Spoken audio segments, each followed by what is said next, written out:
All right, for today's video, we're back on the floor in my dorm by my door, and I do kind of sort of have a bit of a clickbaity video for you all today, but hopefully it's interesting enough to where it earns that reputation-ish. I don't know.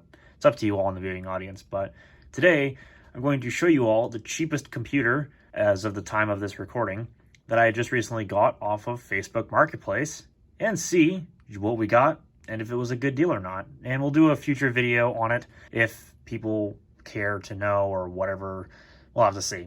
But before we can get into any of that sort of planning or whatever, I gotta show the computer first. So let's roll the intro and get into it.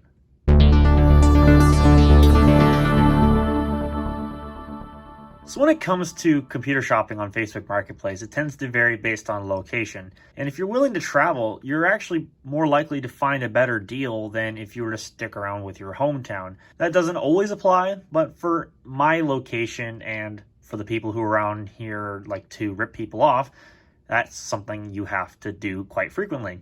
So what I have today is a machine that cost me $25, which, like I mentioned, was the cheapest at the time of me making this video. So what did I get? Well, let me pan up and prepare to be disappointed. Probably not, but I don't know. Maybe that depends on, again, who's in the viewing audience. I'm kind of sounding like a broken record there, so I apologize. Anyway, today we have a Dell Optiplex 3010. This is the desktop configuration, which is very similar looking to the small form factor, but a little taller, and it has a different cooling situation for the CPU amongst more expansion slots, which you'll see once we open the side panel for those who've never seen a computer something like this before. Actually, to help with size comparisons, here is a small form factor, just using my Dell Optiplex 790 for reference here. So you can see it is a little bit taller, but as far as the actual shape and look of the machine itself, they're pretty much identical. Of course, the most obvious difference between the 3010 and the higher end models like the 7010 and the 9010 is most notably the absence of 4 USB ports and also the absence of USB 3.0 hardware, which obviously the 790 here doesn't have any USB 3 hardware of any kind, but the 7010 and the 9010 would have had 2 USB 3 ports on the front of the case, whereas the 3010 and the 3020 for that matter don't. What's impressive to me is that this actually has a DVD burner drive in it instead of just having a DVD reader drive, which some of these Optiplexes, like for example, my Optiplex 790, only have a reader drive. They cannot write any discs. So this one actually just surprisingly has the fully fledged optical drive. And of course, there's no Blu-ray drive option on these things. They were never meant to be a very high-end, feature-packed computer.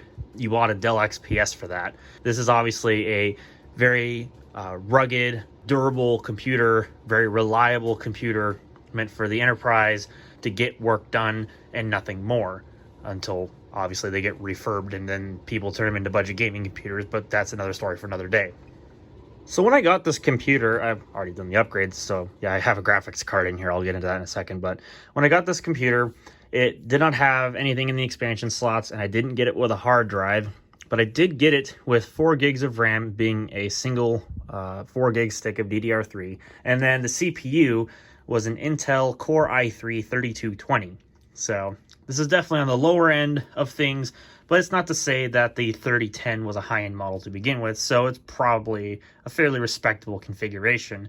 And I did look up the service tag. That was the original specifications. It would have shipped with a 500 gig, I believe it was a 7200 RPM hard drive, probably a Seagate if I last recall, which would make sense for something such as this. So anyways, there's nothing really fancy on the back of this. There's just your audio, your VGA and HDMI for your Intel HD Graphics 2500 in this case, then 6 USB 2 ports and a gigabit Ethernet port. That's literally all there is on the back of one of these things. They're not exciting computers at all, but at least you have plenty of USB 2 ports to share around. I just wish that 2 of them at the minimum were 3.0. That would have been nice, but again, you only got 3.0 on the 7010 and the 9010. Of course, being that this is a Dell Optiplex, they're really easy to get into, so let's do that right now. Of course, if they have external locks, then they're not nearly that easy to open, but you get my point. So here's the inside of a 3010 in the desktop configuration. You can see the hard drive goes off to the side here. This can support 2 hard drives, unlike the small form factor. There's a secondary bay underneath the top bay here. You'd have another adapter to where you could mount a second hard drive, which is pretty cool. I did not know that these could actually do that. Or maybe I'm wrong, but I swear it looks like you could mount a second hard drive underneath the primary drive in one of these cases. Of course, off to the left, we have the optical drive, which in this case was manufactured January of 2013. I believe this machine on the service tag was assembled sometime in April 2013. So this is getting to be a 7-year-old computer this year. That's fairly impressive for something like this. And obviously it still works just fine. Who would have thunk it, right? So here's the motherboard. Just your standard Dell motherboard, nothing fancy. There you can see the Intel, not Intel, the Intel light cooler, but unlike the Intel cooler, it's actually, I can't even English in this video, like all my videos. Wow, that's a common trend. Maybe you all figured it out by now. Instead of having the push pin mounting system that Intel coolers usually have, this one just has standard traditional spring-loaded screws, which are much nicer. And you might notice this graphics card is in here. I'm just using this temporarily. Might play around with some graphics cards in this thing in a future video, which I hinted to at the beginning, which we'll get into here shortly. This is a Radeon R5 240 graphics card, a 1 gig variant, and this thing is actually surprisingly low end, so much so that if you actually look at the card itself, the physical connector doesn't even use all the pins. It actually doesn't really have much more than like the X8 interface, I think is what this would be. I'm not sure. Anyway, but if you had a machine that, you know, obviously couldn't make use of all X16 width, but it had an X16 length slot, my Dell server does that. This would be something for that. But anyways, this would have originally just had the integrated graphics and no graphics card when it was new. So this is definitely an upgrade over the original factory specification. There's 2 DDR3 RAM slots, as the 3010 and 3020 are known to have. The 7020 and the 9020, and then for that matter, the 7010 and the 9010 both had 4 DDR3 RAM slots. This one just has the 2, which makes sense because it's the lower end model. I currently have 16 gigs of DDR3 in this machine, and I think that's the maximum. I can't imagine this thing taking 32 gigs between 2 16 gig DDR3 modules. That would not only be really absurd for a machine this low end, but it'd also be expensive as well. But I believe 16 gigs would be a reasonable maximum. So I don't know if that's going to stay in here. It's probably temporary, but at least for the purposes of the videos we're going to be doing with this computer, it's got 16 gigs of RAM in it. The hard drive is just one I had lying around. It's a crappy 160 gig drive. It's not staying in here permanently because it's really slow, but it gets the job done for now. It'll do what I need it to do. And then right here is an intake fan to cool the hard drive, which is a very nice design. On the small form factor, there's a fan in the similar location, but its direction is more designed to cool the expansion cards rather than the hard drive, but that's a pretty nice touch regardless. Right down in here is the Dell Business Audio Integrated Speaker, which this was ordered with when it was new, which is a nice little thing to have. You don't normally see those, but I always applaud when somebody orders the Business Audio Integrated Speaker on one of these Optiplexes, because they do come in handy if you don't have anything connected to the audio jacks on the back, but you need to hear system sounds, or you just want to do a quick test or something of that nature. But otherwise, the only real other notable thing about this is that it's got some form of 80 plus bronze certified power supply. I believe this is a 250 watt power supply. It says somewhere on this unit, I believe. Yeah, right here in the corner. Max power output 250 watts. And then on Dell's website, there's an 80 plus gold certification for this power supply, if I'm not mistaken. So it is a fairly efficient system. And in fact, it's so efficient that, you know, you have this thing on, and even with a spinning hard drive, you can barely hear if it's on. It's incredibly quiet, and it's actually giving my server's volume levels a run for its money. It's so quiet. So really impressive that this little graphics card, the CPU fan, and this hard drive all proved to be quieter than my file server, which is just insane. In fact, here's my Dell PowerEdge T110-2 server for comparison's sake. This is at full load with folding at home, by the way.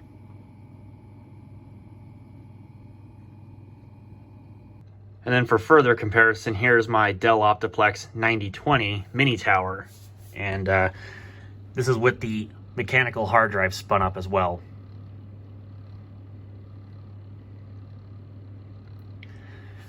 Of course, the graphics card fans are a little bit rumbly. I don't know, I gotta look into that. That's a recent development, but you get my point. All right, so I've got it pretty much sitting on top of my Optiplex 9020. So let's go ahead and boot this thing up and I'll show you what it's got on it.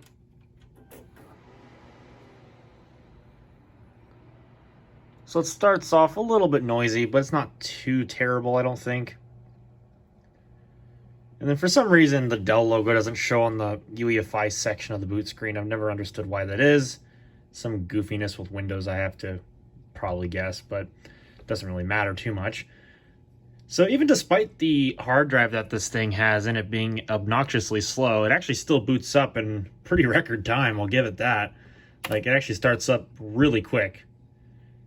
And this is actually a surprisingly decent lock screen background. But yeah, now the hard drive slowness is going to start kicking in because, yeah, this is a SATA 2 drive and it's going to immediately start killing itself, basically trying to load the operating system, which is currently in the process of doing right now.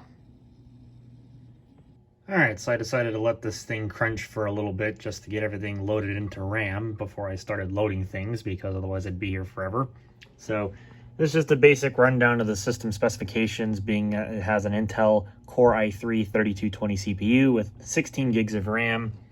And I guess for redundancy's sake, we'll go under display, we'll go under advanced display settings, and you can see AMD Radeon R5 240. And if we continue to drill in further, you can see it's got 1 gig of DDR3 video memory, which saves me from having to go underneath the Radeon software, which, not that it'd be that big of a deal, but you know. So this is just a clean install of Windows with a few different utilities installed that I figured this machine could make use of. Nothing real crazy.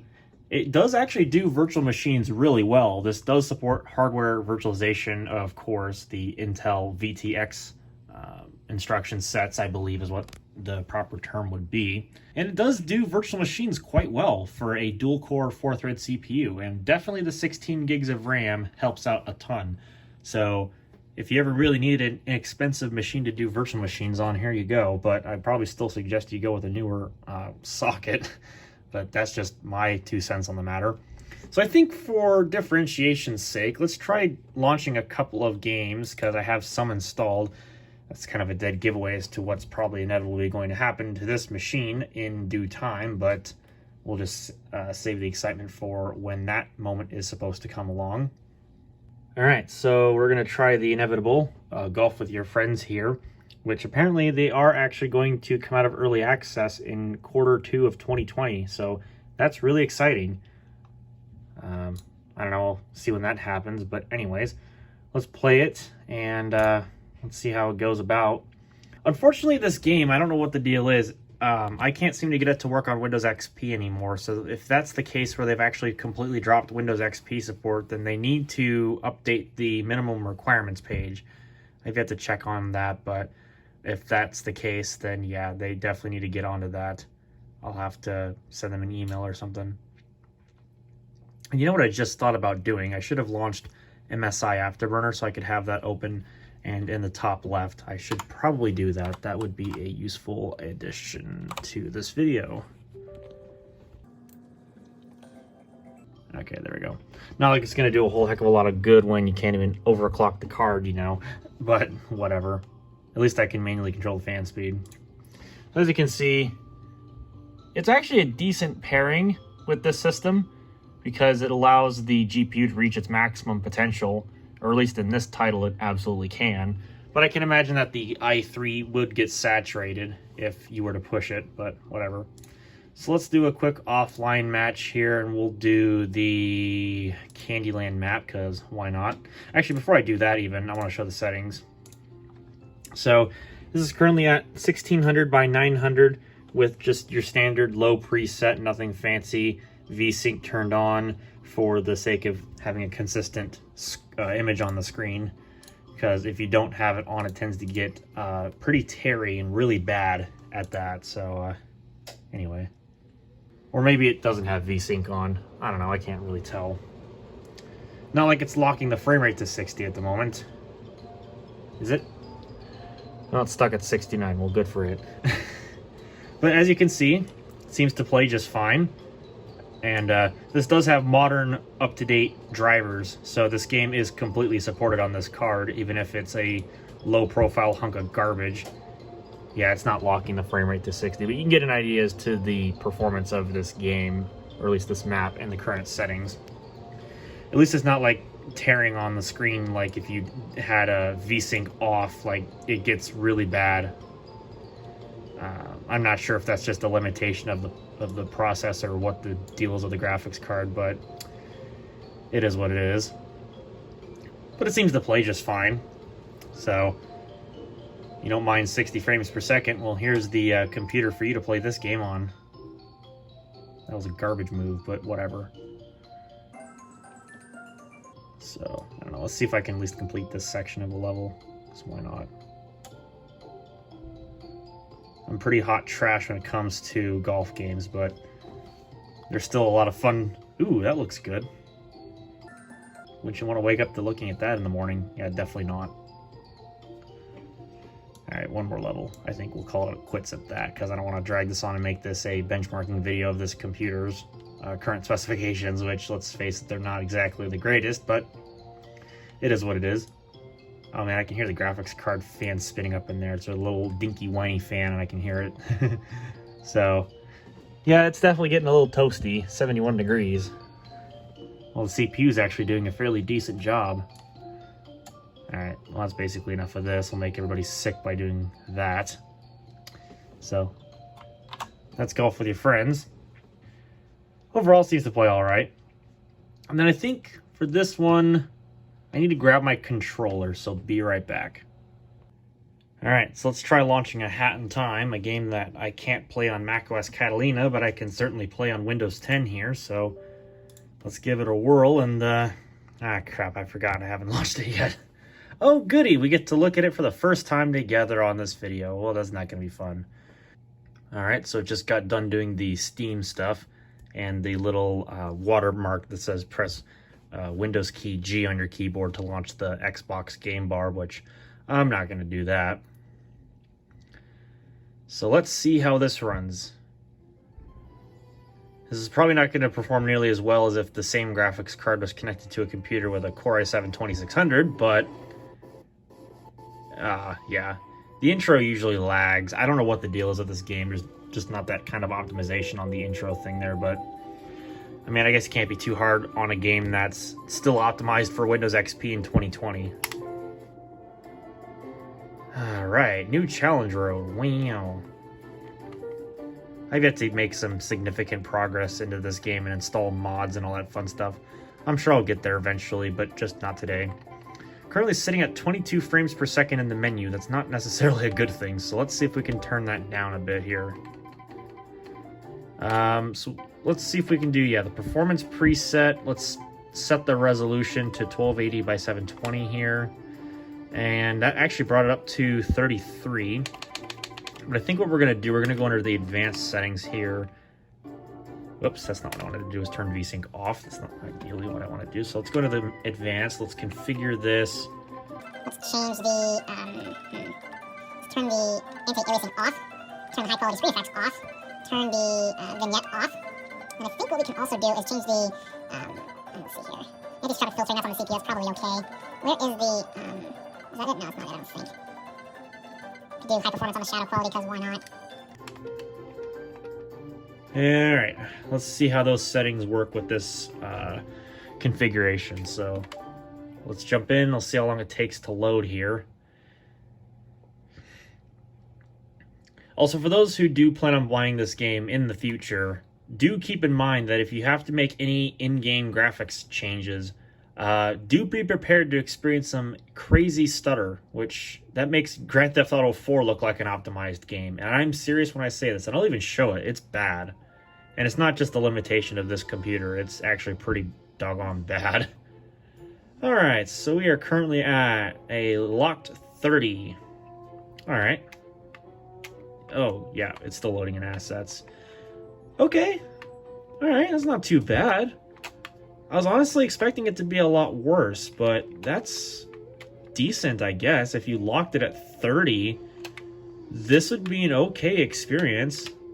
Granted, it ain't the prettiest, but, you know, it works.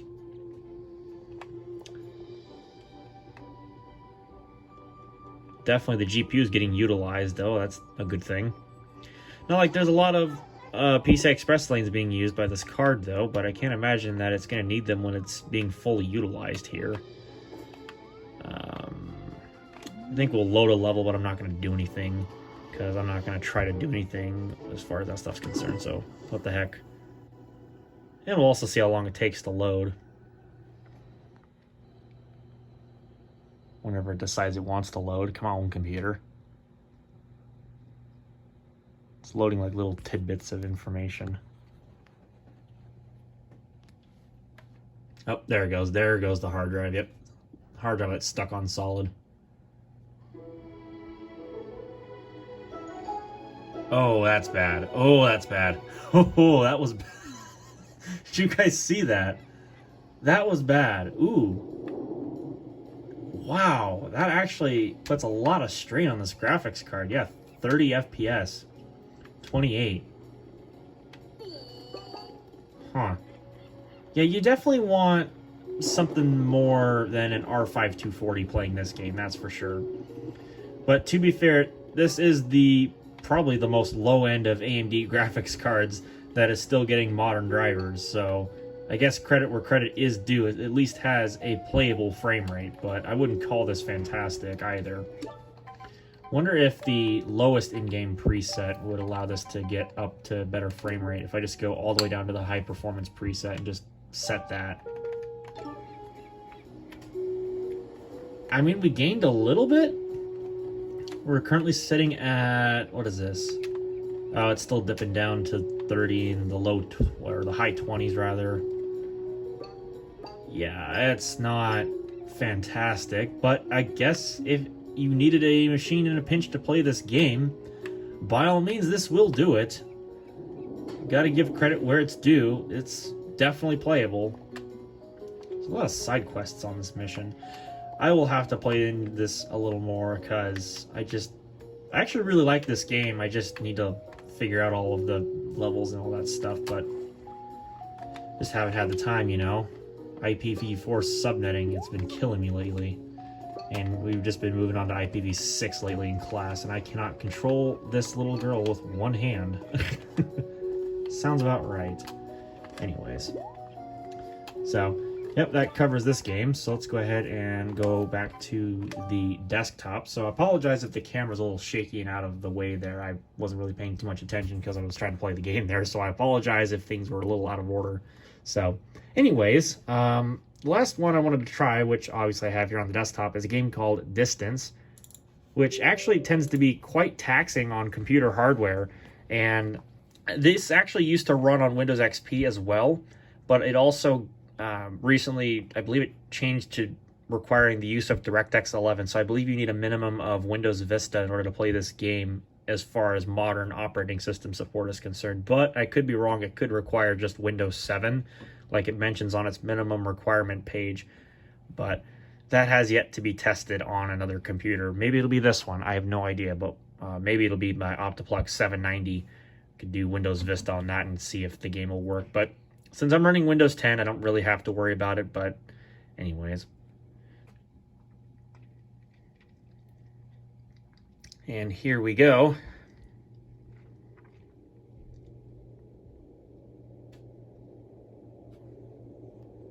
Bit of a fun fact, actually. This would actually launch in Windows XP, but it wouldn't get to this spot in the menu because the menu is actually rendered in Direct 3D 11, so it just gets stuck on the loading screen. So I guess if you ever wanted to launch this on Windows XP, you totally can, as long as you don't mind not being able to play the game or something like that. There's no way in hell I'm going to be able to play this with one hand, so I think just for the sake of demonstration purposes, I'm going to see if maybe I can do some crappy camera angle stuff, and maybe we might be able to get this to work. I don't know, I really can't guarantee anything, but let me see if I can figure something out. Alright, wide angle lens to the rescue. I keep forgetting I have this, but it should actually do the job for what I intend to do with it, so that way I can play with the controller, of course. So I think we're just going to go into arcade, we'll go to sprint, and then I think we'll actually go ahead and we'll do a level which is pretty interesting. We'll do the turbines level, I think, because this could be fun. I believe this is a workshop level, but I could be wrong. This could be a level that comes with the game. It's inside the playlist, at least. And most of the settings for this game are indeed turned down, and the resolution is at 720p. So I could do a little more optimization, like turning the textures down even more. But as of right now, this is what we've got. And it's actually keeping a solid 30 at the moment. 32, 33. Definitely when a lot of stuff's not in the frame rate is actually decent. So that's a good thing, at least.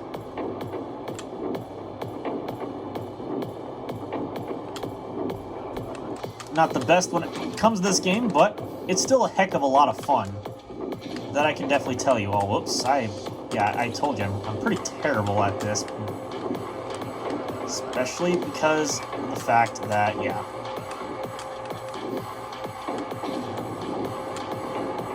I'd actually be able to play this game a little bit better if I wasn't playing it on this computer particularly, just because I'm used to having pretty good frame rates. So that's something to say the least.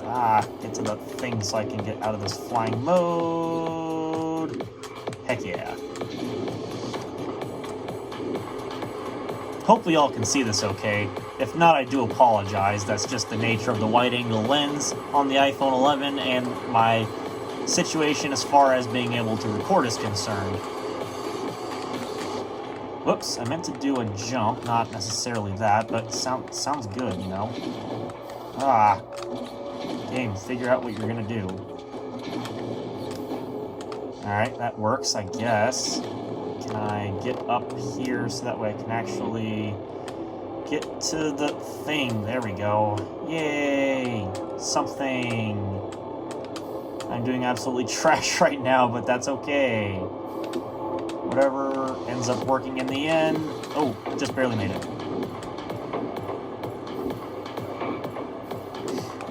So that's what I wanted to do, was the jump initially, but I never really did get to do that, so okay. See, there's stuff like this that makes this game really interesting. It's like those trippy visuals. Oh, please tell me I at least got silver. I got ripped, but I expected that because I do pretty trash at this game. I think we'll actually do one more level just because there's a workshop level that I've downloaded in the past and it's really cool looking. So let me see if I remember which one it was. I want to say that it was the Water Realm. And if anybody's ever watched like the Hot Wheels Accelerator series, you'll know exactly what I'm talking about as far as the Water Realm level is concerned.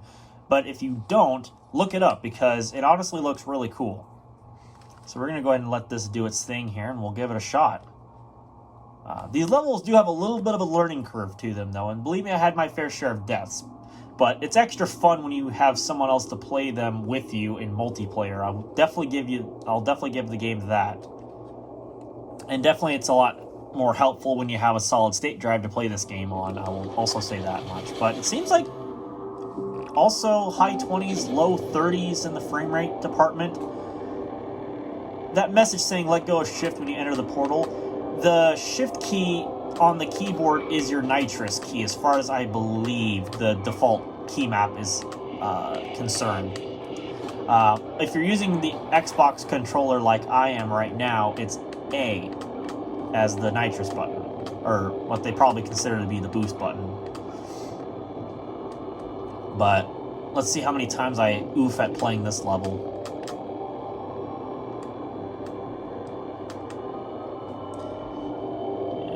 I know it really doesn't look the best on camera. I still apologize about that, but it's the best I got right now. Alright, now let go of the buttons. Let's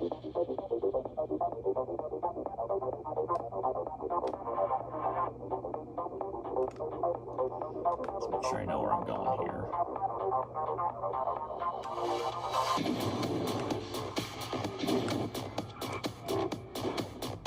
Oh, there we go.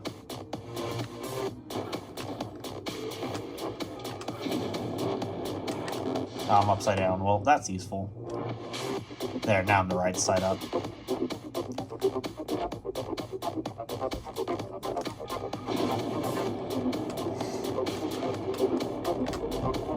I'm not going to do the interior view because that does tend to get pretty sloppy, especially if you don't have at least 60 frames per second.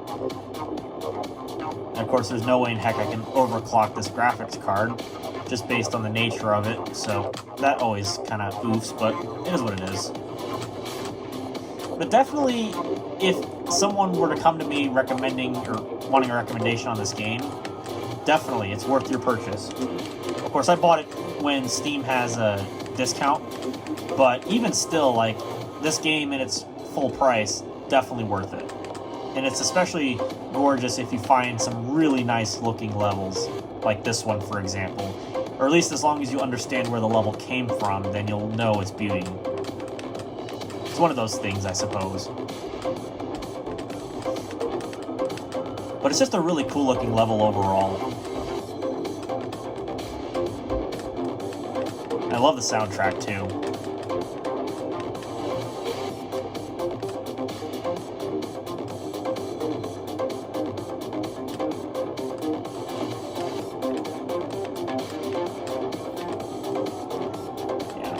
If I had better frame rate, I'd be a way better driver at this, but it is what it is. Maybe I'll have some fun overclocking the NVIDIA cards I've got, the little low-profile ones with the dinky cooler and heatsink respectively. So that ought to be for an interesting, fun reference or something, I don't know. Well, I'm not the greatest when it comes to controlling these things anyway. But I would say, for all intents and purposes, this game at its current settings is definitely playable, and you could crank the settings down a little more if you wanted to sacrifice some of the visual quality for the frame rate, which is totally doable. But this is a decent enough balance of quality for frame rate sacrifices. And you probably wouldn't want to go any lower than 1280 by 720 as far as the resolution goes, unless you had a different aspect ratio monitor.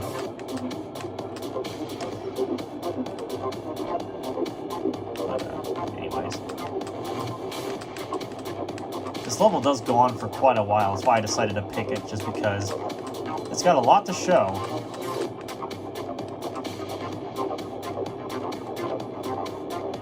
And it doesn't show the teleportation events just because the visual settings I have has that functionality turned off, so you only see a black hole, basically, that you drive into. But when you have the settings cranked up, you see like a mirror, and then you teleport through a portal, and it looks really cool. So definitely a more powerful computer gets to receive the benefits of this game's actually surprisingly good visuals for being a game that its download is less than 1 gigabyte all in.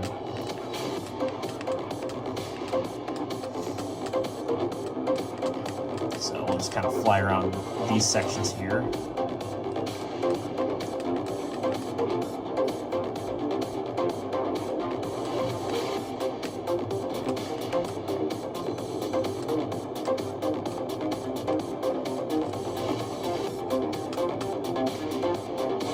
Oh, actually, it showed that portal transition sequence.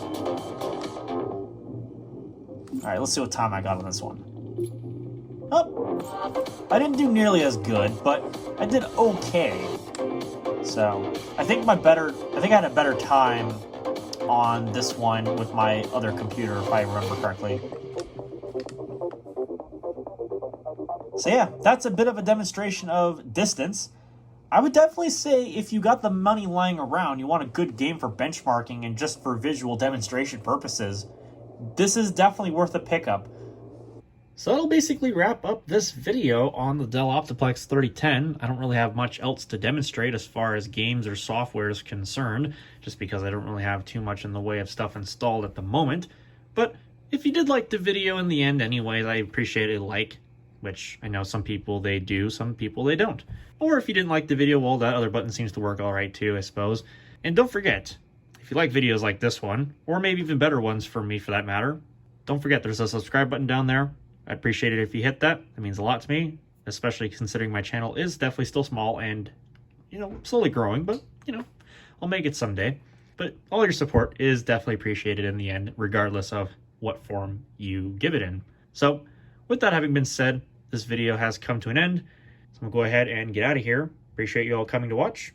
I'll see you on the next one.